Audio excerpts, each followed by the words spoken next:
Hi, I'd like to make chili today.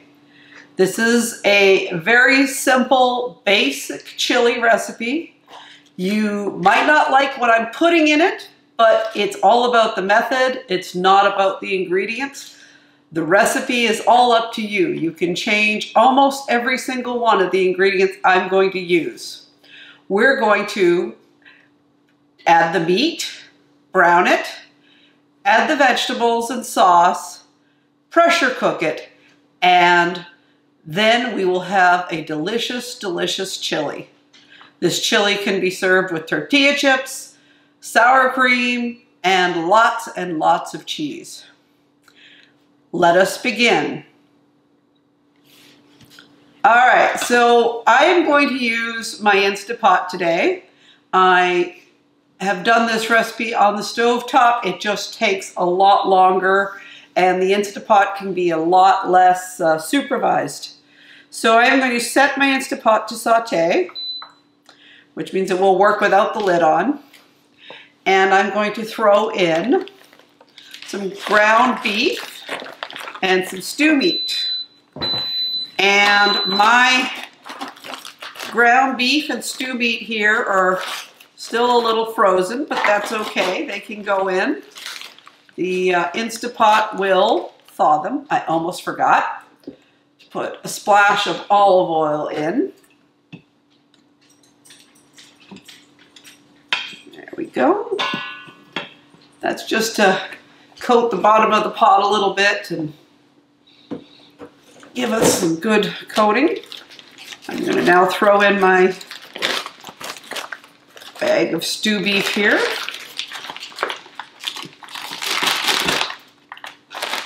You can use ground chicken, you can use ground pork, you can use a bunch of stuff. And I have another bag here of stew beef that I'm going to use. Just poke the bag here a little bit and just toss this in. Actually, I think the bag of frozen stuff was actually stew pork. There we go. So we have our frozen meats, partially frozen meats. They've been through the microwave. And we're just browning those. And while those are coming up to temperature, I have a kielbasa. And I'm going to cut this. You can use Italian sausage. I find the taste of Italian sausage not to my liking, but you could use it if that's what you want. You can use summer sausage. Really, this dish is incredibly flexible. And I'm just going to disc this really quickly, just taking my knife and slicing. You want these bite-sized pieces. And for the blind audience, I'm making them about the width of my finger, and I'm putting my finger on the sausage, and the width of my sausage I'm just slicing through, and I'm going to just toss them right into the pot. They can go on top because they're not frozen like the other meat. I'm going to go around a corner here, make an angled piece, and slice again. I missed one of the slices I'd already cut. There we go. Slice, slice, slice. And I'm using a full kielbasa here. If you've never had one of these, it is about 8, maybe almost a full 10 inches long loop. So it's 2 pieces that come together in a U shape. And I'm just cutting across the bottom of the U right now. And I'm just going to cut through the other long stem of the U here. This is such a quick and simple way to make chili. We used to host a dinner after the annual goal ball tournament every year, and we would serve this chili, and people just loved it. We made a vegetarian version and a meat eater's version, and the meat eater's version was this very dish I'm making, and the vegetarian version, we had a smoked tofu, we used tempeh, and then we used a 5-spice tofu and the same sauces. It just was so delicious. So I'm just going to stir this up a little bit now that the heat's starting to get really aggressive in the pot.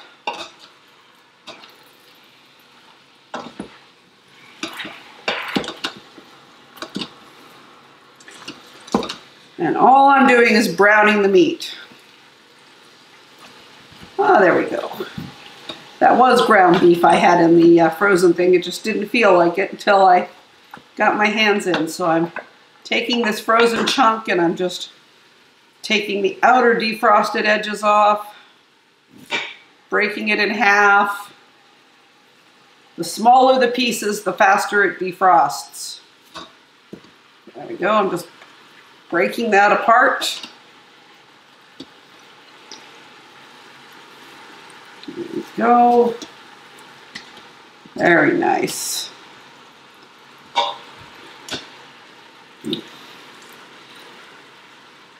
Frozen chicken or ground chicken would work in this dish. Turkey. I wouldn't use bacon, but almost any kind of meat would do. Possibly venison. I've had venison chili that's really quite good. Moose or elk. All right. Let that break this piece up a bit more here.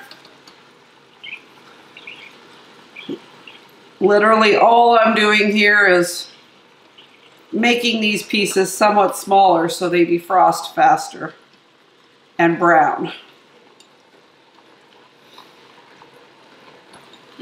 Pull that bigger piece off. Just kind of scraping the edges off with my fingers. Yes, this stuff is not hot enough yet that I can still pick up the frozen pieces with my fingers. All right, we're going to leave that alone for a bit and we'll be back. All right, so our meat has been cooking away for a bit here. I kind of got distracted, but that's okay. It's not quite brown yet, and the way I know that is that there's still a lot of liquid in this pot. There's steam coming out of here like you wouldn't believe. But it is almost brown. And I'm just stirring it around a bit, and now I'm going to cut an onion.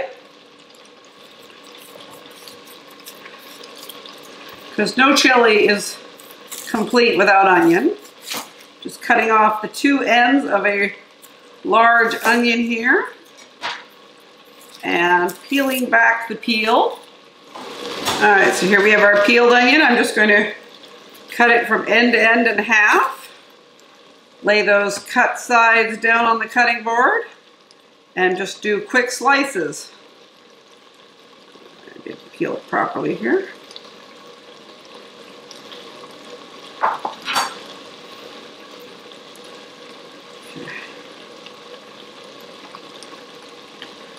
All right, I'm going to lay my halves on the board there, and I'm just going to cut in slices across these halves. All right, for fairly large pieces. And then just cutting these slices. Counter cutting them another little bit, and then we have nice chopped onion.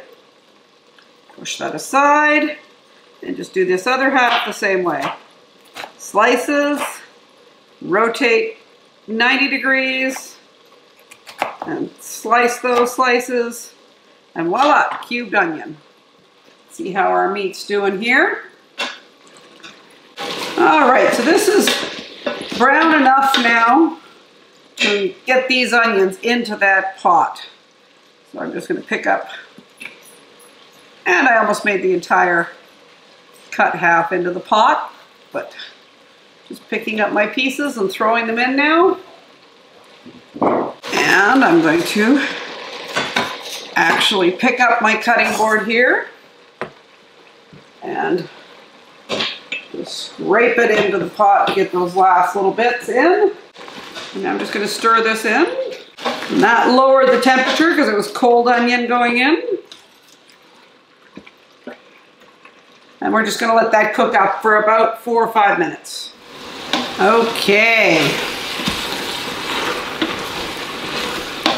So our onion and beef and sausage has been cooking up nicely, and the sound is starting to change from more of a hiss than the boil, which means the liquid is all gone and the hard onion texture is gone from my spoon.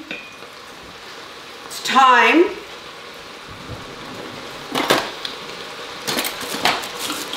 to find a can opener and add our sauces and our chili powder.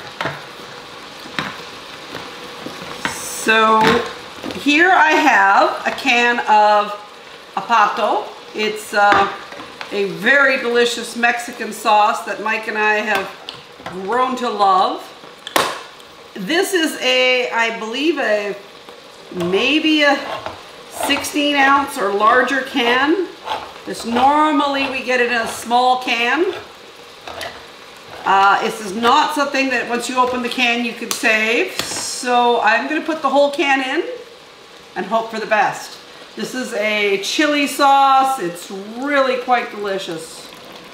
It's kind of got tomato in it and chilies, and it's really very, very good. Let's just stir that in a bit now.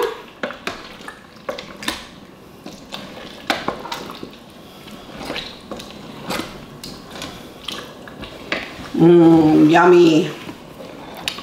And our other can here is tomatoes. We want a little bit extra tomato in this.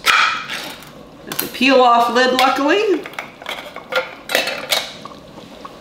And I'm just going to throw that in.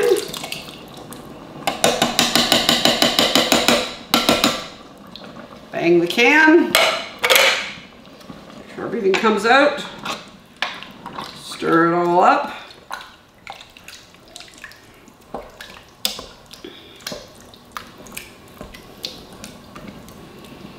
And finally, the chili powder.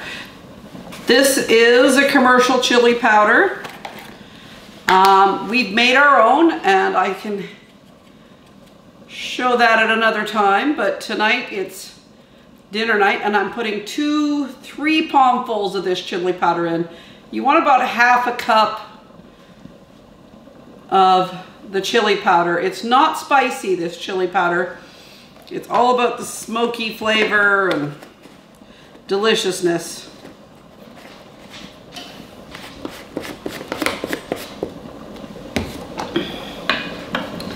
And I'm going to just stir that into all of our sauce.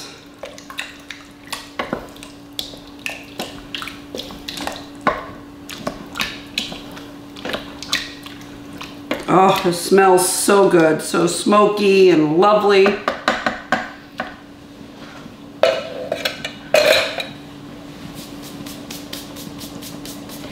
And I'm just going to put my lid on now. You can do this in a standard pressure cooker. Doesn't need to be an Instapot. You could do it on the stove top. You're going to put a lid on and just walk away on a stove. It's going to take you a lot longer, but it will work. And I'm just changing this to high pressure right now, and we'll be back in 60 minutes. Okay, so the Instapot has popped, and it's now in a state where I can take the lid off. And here we have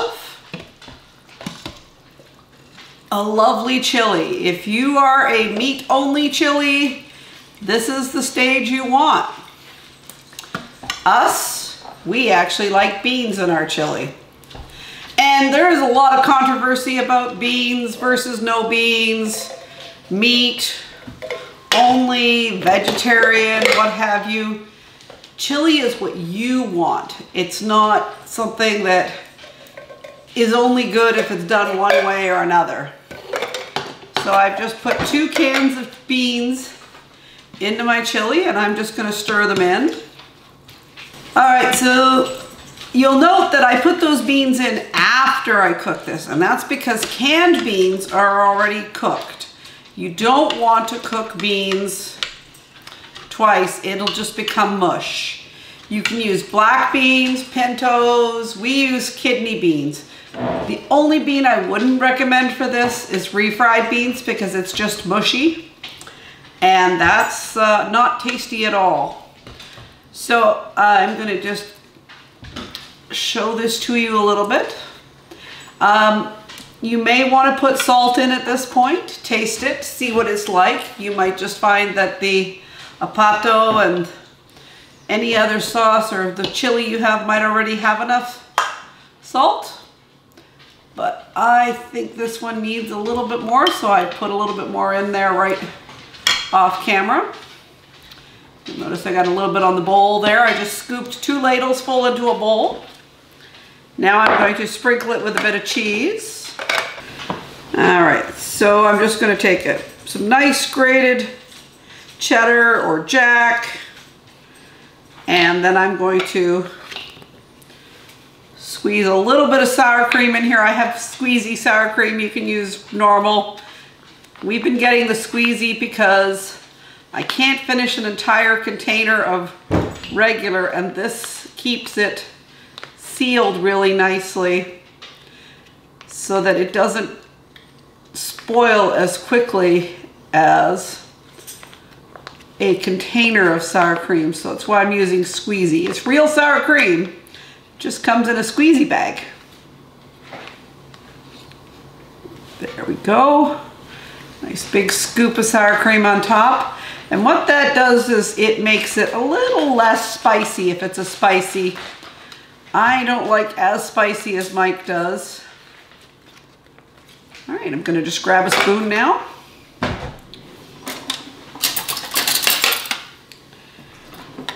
And I eat my chili with a spoon. You can eat yours with a fork. Melt everything in there. Take that cheese, melt it in. And voila.